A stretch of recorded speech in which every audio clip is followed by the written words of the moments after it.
Саламатсыздар, урматтуу Чалкан медиа каналынын көрөрмандары, өлкөбүздө алынган акыркы сааттагы жаңылыктар менен сиздерди тааныштырабыз. Каналыбызга катталып, ой пикирлериңиздер менен бөлүшүңүздөр.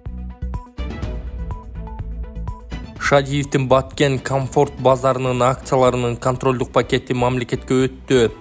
Бишкектеги курулуш материалдарын саткан Баткен комфорт базарынын акцияларынын контролдук пакети мамлекеттин менчигине өттү. Бул тууралуу УКМКнын маалымат кызматы кабарлады.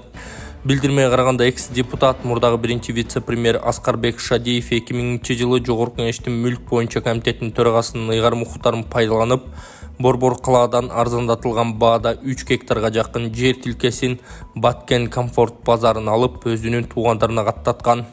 Тергөөнүн жүрүшүндө жер участогунун иш жүзүндөгү ээлери аталган С. Шадиевдин жана М. Шадиевдин жакын туугандары БГАТ-БЖАКтын акцияларынын контролдук пакетин 64,38% ыктыярдуу түрдө мамлекетке өткөрүштү.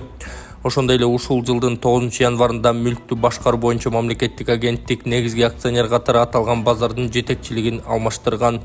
Мындан улам 2024 жылдын январ айынан баштап базардагы соода жайларынын ижара акысынан түшкөн каражат айына 10 миллион сомго жакын, жылына 120 миллион сом мамлекеттик бюджетке калат деп айтылат маалыматта. Акциялардын калган бөлүгү Шадиевдин жубайы Асель Шадиевага катталган. Учурда алардын сот аркылуу мамлекетке өткөрүү үчүн чаралар көрүлүп жатканы айтылды. Эсиңиздерге сала кетсек, буга чейин Баткен комфорт базарында соодагерлерге ыңгайлуу шарт түзбөстөн ижарачылардын мыйзамсыз акча чогултуу, соода жайларын кымбат берүү, салык төлөөдөн качуу фактылары аныкталып, базардын жетекчилери менен эсепчиси кармалган.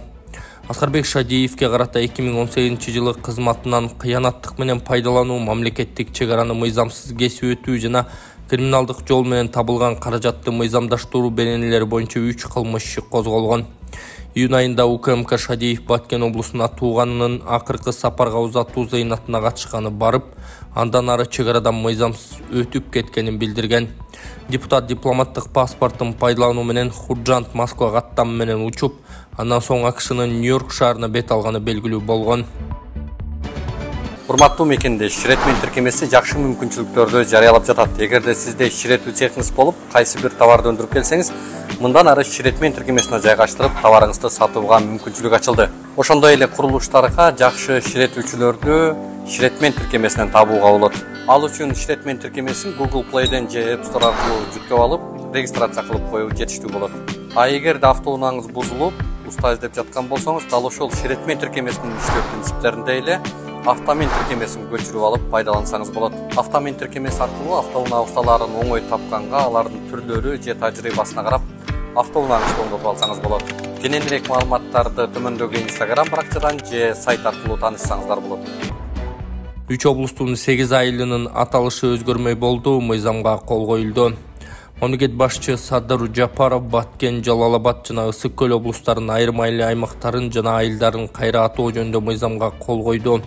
Бул тууралуу президенттин маалымат кызматы кабарлады. Аталыштар өзгөрө турган айылдар жана айыл аймактары: Баткен облусунун Көтөрмө айыл аймагы Молдонияз деп аталат. Жалал-Абад облусунун Азаралиев айыл аймагы Үч Коргон деп аталат. Ысык Көл облусунун Семенов айыл аймагы Кожояр айылы деп аталат. Жалал-Абад облусунун Деш айылы Тынчтык айылы деп аталат. Жалал-Абад облусунун Дукур айылы Достук айылы деп аталат. Жалал-Абад облусунун Чег айылы Ынтымак деп аталат. Ысык Көл облусунун Комсомольская айылы Кытай айылы деп аталат. Ысык Көл облусунун Семенов айылы Кожояр ата деп аталат. Мыйзам расмий жарыяланган тарта 10 күн өткөндөн кийин күчүнө кирет. Буга чейин аталган мыйзам долбоорун Жогорку Кеңеш үч окууда жактырган. Төңкүрүш жасоого аракет кылган Ташев менен Күрөновдун тарапташтары кармалды. Мамлекеттик төңкүрүш жасоого аракет кылган деп изделип жаткан Остопрак KG Group курулуш компаниясынын ээси Имамидин Ташев жана активист Тилекмат Кудайберген уулу Күрөнов тарапташтарын кармалды. Бул тууралуу УКМКнын маалымат кызматы кабарлады. Эске салсак, буга чейин УКМК Ташев Күрөнов менен өлкөдө төңкүрүш жасоо боюнча телефон аркылуу сүйлөшкөнүн айтып, анын видеосун да жарыялаган. Буга байланыштуу Имамидин Ташев менен Тилекмат Күрөновго жана башка адамдарга Кылмыш жаза кодексинин 326-беренесинин 1-бөлүмү бийликти күч менен басып алуу жана 245-беренеси коммерциялык же башка уюмдардын кызматчыларынын ыйгарым укуктарын кыянаттык менен пайдалануусу боюнча иш козголгон. Ыкчам тергөө иштеринин жыйынтыгында Ташев менен Күрөновдун ар кайсы аймактан ондогон тарапташтары, активисттер аныкталып, Ташевдин аларды каржылоосу боюнча маалымат алынган.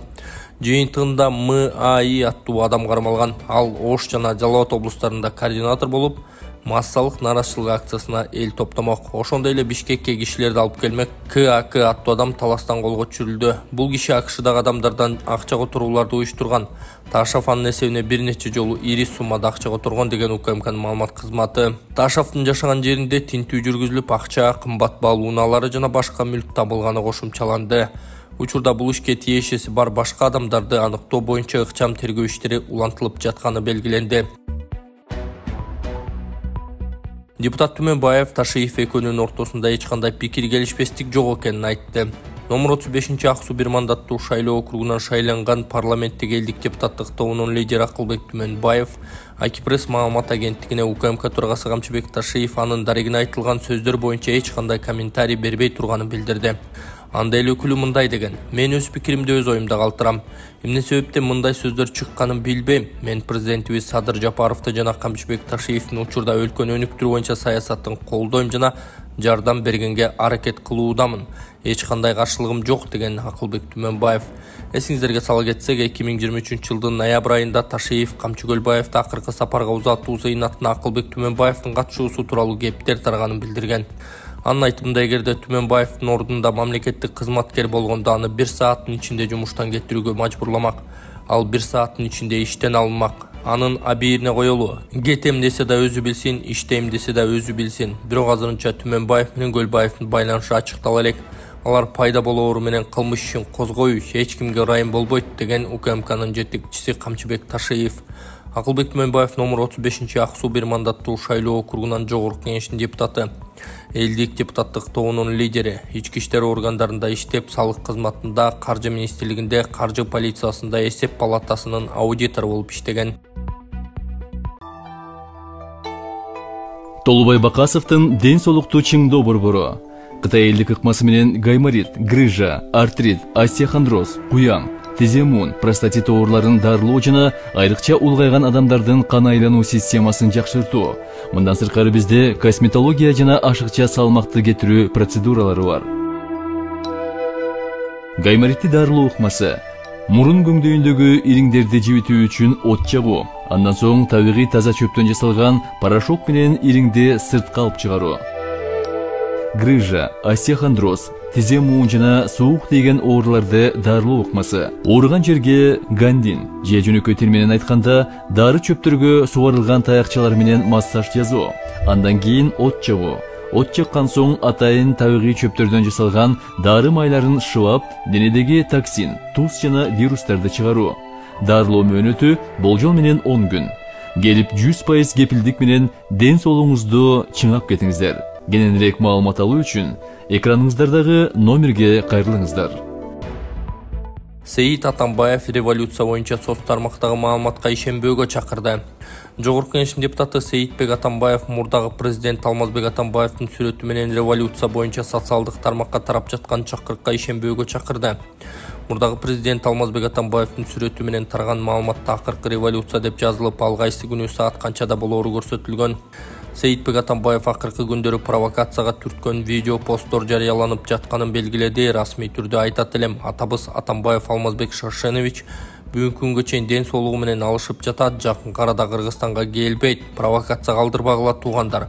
Мындай маалыматтарды бизди ичке же сыртта жүргөн душмандар гана таратышы мүмкүн деген эл өкүлү. Баткенде муунтулган келиндин сөөгү табылды, кылмышка жолдошуу шектелүүдө. Баткен облусунун Кадамжай районунда муунтулган 22 жаштагы келиндин сөөгү табылды. Бул тууралуу Баткен облустук ички иштер башкы башкармалыгынын маалымат кызматы кабарлап, окуянын чоо жайын айтып берген. Агалайык 2024 жылдын 2 январында саат 15:00 чамасында Кадамжай район Исхак Полотхан жалпы дарыгерлер практикалык борборунун тез жардам бөлүмүнүн дарыгерлери милицияга чалып, көчөдө аял кишинин сөөгү жатканы тууралуу кабарлаган. Бул иш Кадамжай райондук ички иштер башкы башкармалыгынын электрондук журналына катталып, окуя болгон жерге ыкчам тергөө тобу барып териштирүү жүргүзгөн. 2 январ күнү ЖГ аттуу киши аялы АК менен Ирелеш районунун Садыков көчөсүндө баратып, пикир келишпестиктен улам уруша кетишкен. Жыйынтыгында ЖГ аялы Муун Тупак ошол жерден көз жумган.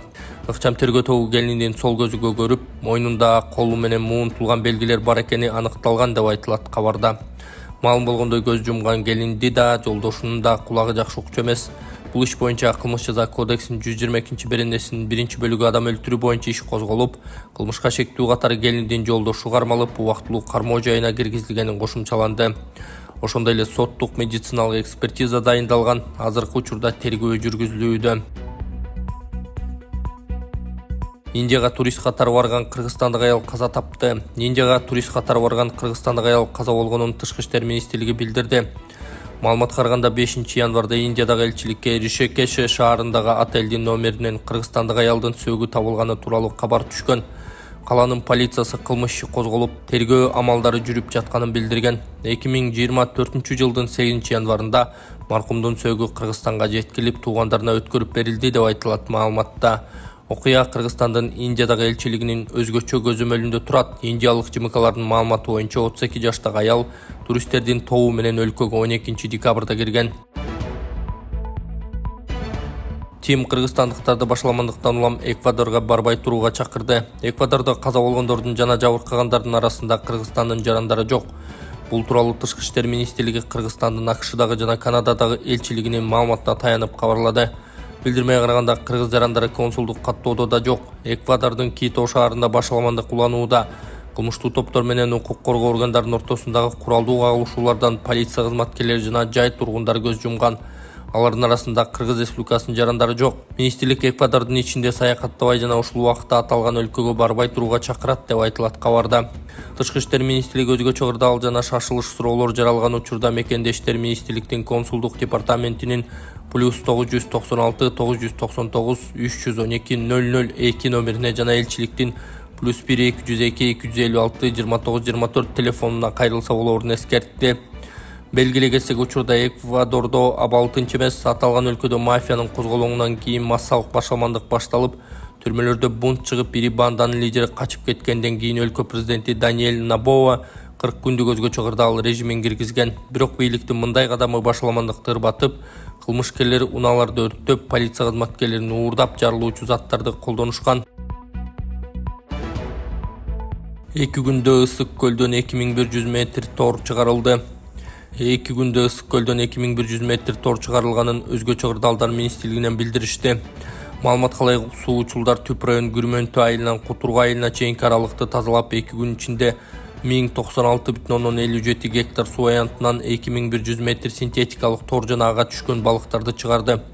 Эсиңиздерге салсак, президент Садыр Жапаров Ысык көлдү тазалоону эко чөйрөсүн өнүктүрүүнү демилгелеп, көл 2023-жылдын 12 мартынан тарта тазалана баштаган.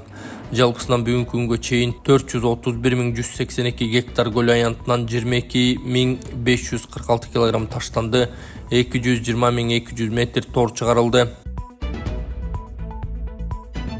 Депутат Кыргызстандын айылдары жоголуп кетүү коркунучунда турганын айтты. Кыргызстандын айылдары алдыңкы 10-20 жылдын ичинде жоголуп кетүү коркунучунда турат. Бул туурасында Жогорку Кеңештин депутаты Сүйүнбек Өмүрзаков билдирди. Анын айтымында, элетти өнүктүрүү боюнча чоң программаларды түзүп, бюджеттен көбүрөөк каражат жумшап, жаштарды тартуу керек. Айылда жаштар калган жок. Чет өлкөнү айтпай эле коеюн, Бишкекке келгендер кайра кайтпай жатат. Норвегияда бюджеттен көбү айылга жумшалып, жаштары шаардан айылга барып иштешет экен. Биздин өкмөт дагы ушул сыяктуу программа иштеп чыксын. Эгер жакшы көңүл бурбасак, 10-20 жылда айылдарды жоготуп алабыз. Жылдан жылга миграция күчөп, жарандарды өзүбүз чет өлкөгө иштөөгө жөнөтүп жатабыз. Минте берсек айылдар таштанды болуп калып калат, деди Өмүрзаков. Ошондой эле ал шаарга көп адам чогулгандыктан унаа тыгыны, экологиялык көйгөй жаралып жатканын кошумчалады. Рейтингтик мелдеш Тыныбекованын биринчи атаандашы белгилүү болду. Балбан кыз Айсулуу Тыныбекова 62 кг салмакта Загреб Open рейтингдик мелдешиндеги биринчи атаандашы белгилүү болду. Айсулуу Тыныбекова 12 январда беттешке чыгып, таймашты квалификациялык баскычтан баштайт. Анын алгачкы атаандашы америкалык Аддауго Нвачукву болот. Эскерте кетсек, Загреб Open рейтингдик мелдеши Хорватияда 10 январдан 14 январда болуп өтөт.